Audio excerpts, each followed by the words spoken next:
What's going on, everybody? I just wanted to do an update video. Heading down to MercRacing tomorrow again. I know, it just seems like I was down there just the other day.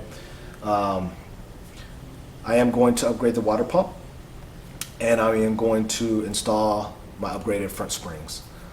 So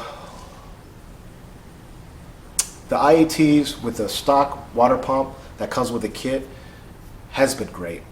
Jose, owner of MercRacing, wanted me to experiment of going with a bigger pump to see if I could get the IATs a lot more stable and reduce the IATs.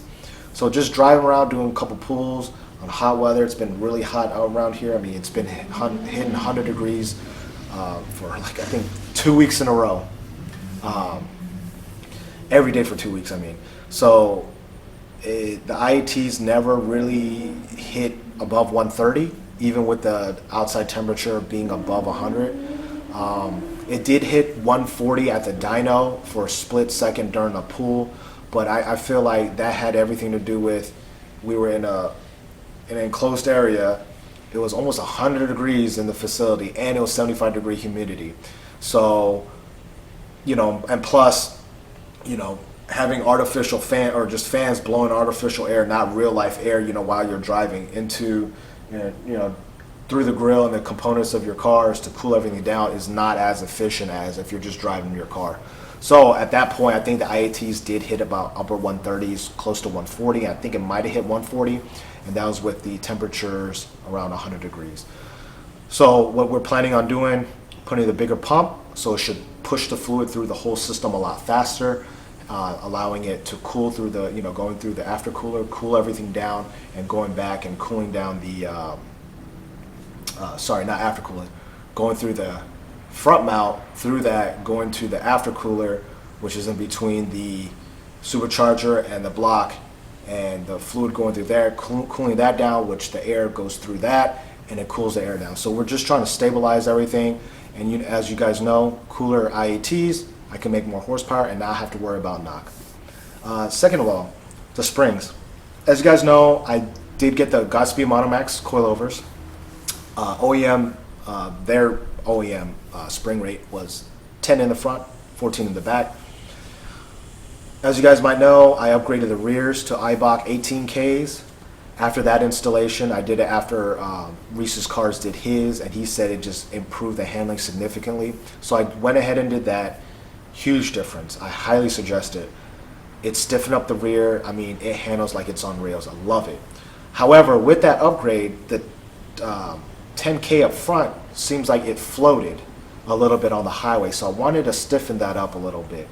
So Reese's Cars did get the Swift springs for the front.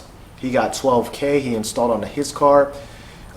In all honesty, he told me we probably could have went 14K, but the 12K did help a lot. So he's happy with the purchase, so that's what I'm about to do. I'm about to install the 12Ks, and hopefully it gets rid of the float. He says it did. His is a sedan though, mine's a coupe, so it'll probably feel a little different, but I think basically they're about the same. So I'm excited about that, to do those two mods. And yeah, so just going forward, plans with the car, like I said, these will probably be my last mods before for the rest of the year, like major mods. I probably will do maybe a little bit aero and weight reduction, like lightweight battery. Maybe finish. I do have to hit up LHT. I did put a deposit for the titanium exhaust, save some weight on there. Plus, I wanted I guess a custom and exhaust sound, and which no one will have for the 9th gen.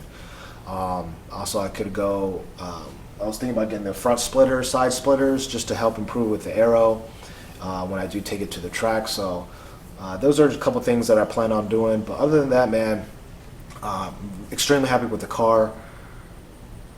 Maybe next year thinking about rebuilding the motor. Did talk to 4 Pistons with all the options that I have about rebuilding the motor or going with their heads.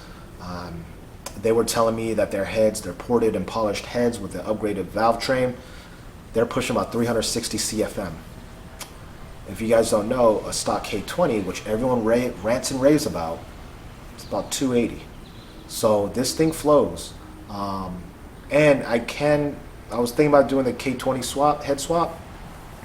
I can do that. It takes a little bit of machining, but talking to multiple shops, they say it's really easy. Any competent shop can do it, and just people are just afraid to do it on the Z7 for some reason. And also, what people overlook, you need to upgrade the oil pump. Definitely need to upgrade the oil pump. Just the oil pump itself will net you horsepower. How? It weighs lighter, it gets rid of the balancing shaft or whatever the hell it has on there, and it flows your oil a lot better with the upgraded oil pump. What do I mean by upgraded oil pump? The Type S oil pump. PRL does sell it. As a kit, it's about $700-800.